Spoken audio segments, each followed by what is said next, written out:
Hello everyone.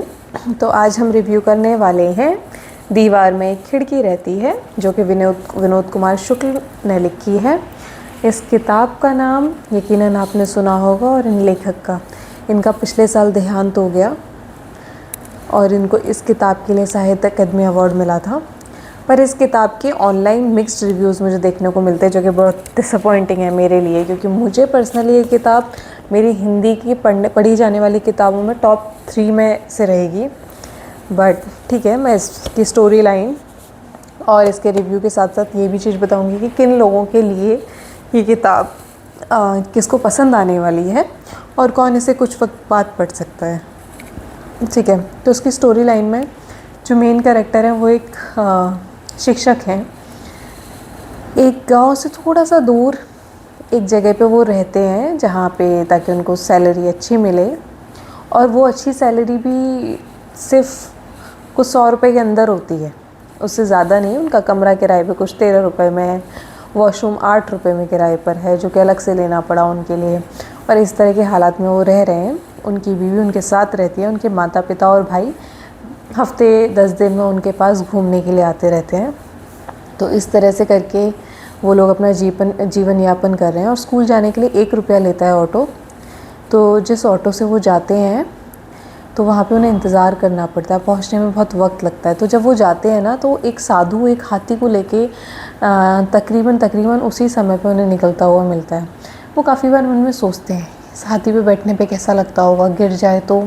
इस किताब में ना जो इसका लिखने का तरीका है वो ऐसा है कि जो हमारे इंट्रूसिव थॉट्स होते हैं ना, हम लेटे हैं और हम सोच रहे हैं कि ये पंखा चलते पे गिर जाए तो, ये दीवार गिर जाए तो, अगर यहाँ से जाए तो, अगर ये कमरा में यहाँ पे हॉल अटैच होता तो कैसा होता, वैसा होता तो कैसा होता, ऐसा होता तो वैसा होता। एग्जैक्टली ये पूरी विचारधारा उन्होंने इसमें लिख दी है।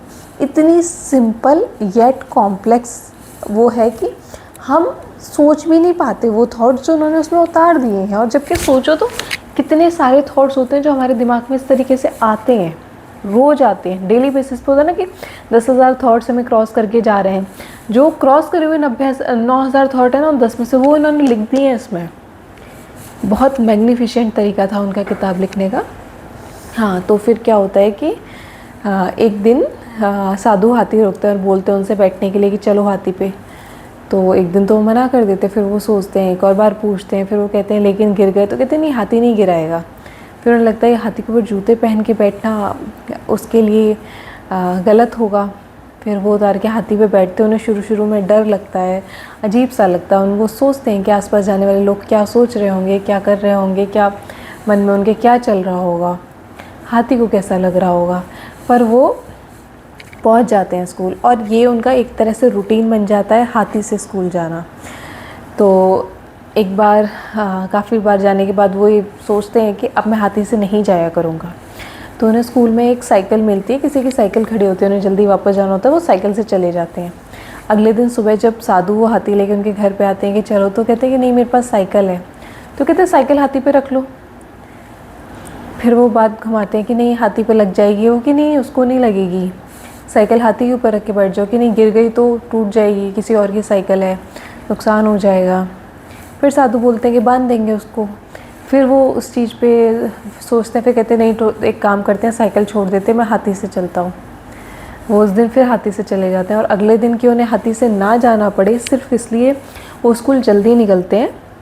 वो अपनी बीवी, उसका नाम सोनसी है, उस सोनसी से बोलते हैं कि भाई जल्दी से भात बना दो ताकि मैं जल्दी से निकल जाऊँ, नहीं तो तब तक साधु आ जाएंगे तो मुझे उनके साथ जाना पड़ेगा। तो उनसे बचने के लिए वो कई दिन ऐसा करते हैं, और कहीं ना एक बॉन्ड बन जाता है हाथी में, साधु में, इन लोगों में। तो एक बार साधु की तबीयत ख़राब होती है और साधु बताता है कि वो यहाँ से जाने वाला है। तो बोलते हैं तो हाथी को लेके जाओगे? कहते हैं कि हाथी बहुत बड़ा है, हाथी को कैसे लेके जाएंगे।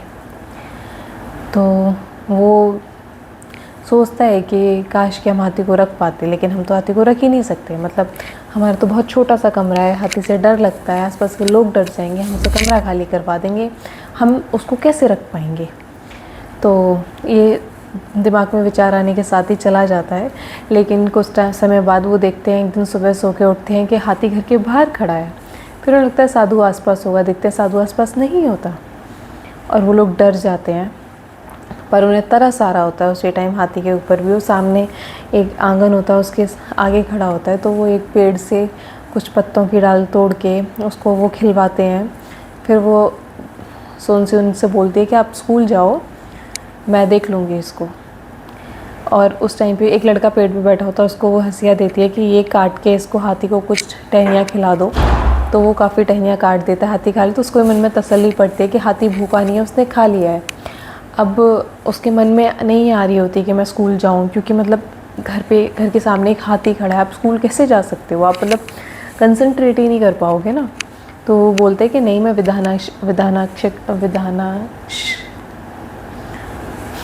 दूसरे टीचर जो होते हैं कि मैं उनको अपना वो एब्सेंट वाला लेटर दे के आ जाता हूँ, एप्लीकेशन। उन्हें मैं एप्लीकेशन दे के आ जाता हूँ कि मैं स्कूल नहीं आ पाऊँगा और फिर मैं नहीं जा रहा हूँ स्कूल। तो वो उनके पास जाते हैं, उनके घर पर। तो ये पैराग्राफ मेरा वन ऑफ द फेवरेट है इस किताब का, तो ये मैं पढ़ के सुनाऊँगी, ठीक है। तो उनके पास जाते हैं ये बताने के लिए कि स्कूल नहीं आएंगे। तो उनको जब लेटर देते हैं, बोलते कोई दिक्कत है, क्या हो गया, क्यों नहीं जा रहे हो। तो बोलते नहीं नहीं कोई दिक्कत नहीं है, आप तो ये ले लो ये वो।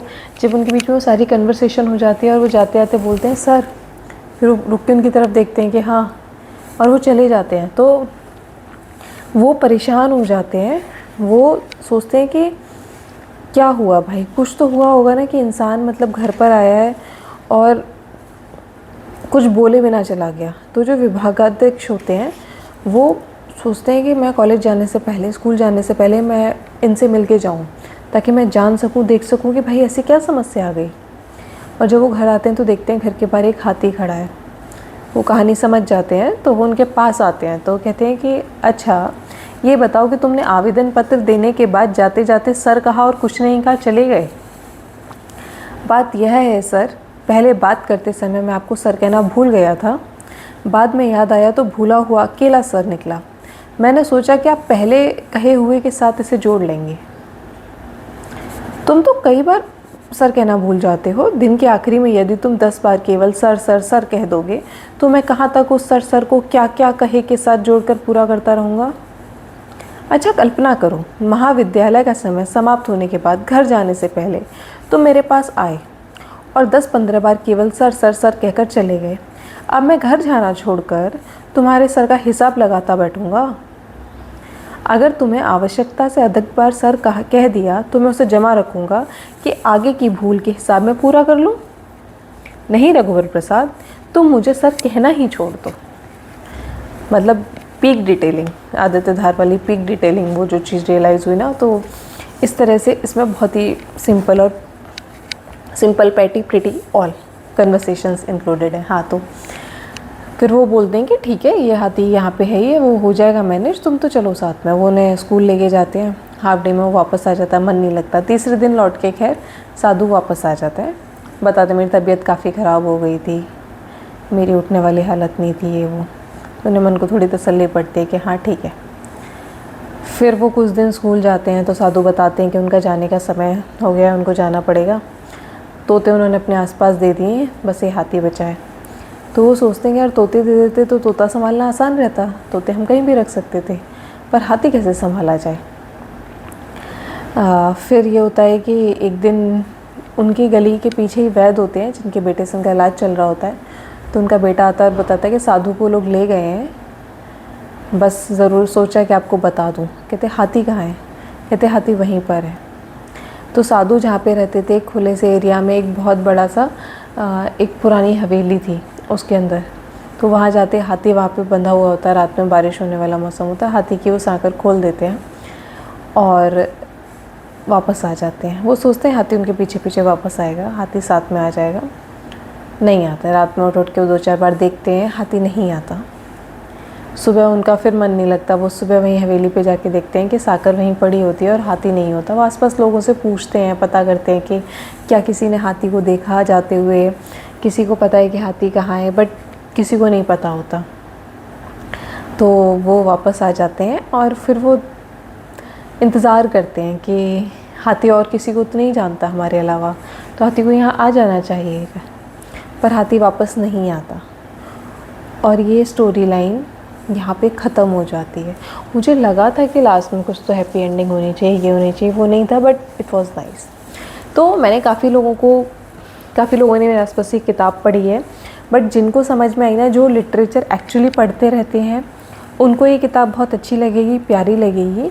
अदरवाइज़ ये आएगा कि यार क्या ही स्टोरी लाइन है। If you are looking for something कि भाई कोई प्लॉटिंग हो, कुछ ये हो कि कोई कुछ ऐसा हो कि बिल्कुल मसाला पी, एकदम कोई लड़ाई झगड़ा या प्यार मोहब्बत, कुछ नहीं, बहुत कैजुअल लिखी हुई किताब है, लेकिन इतनी सरल, इतनी प्यारी किताब है कि मुझे तो बहुत प्यारी लगी।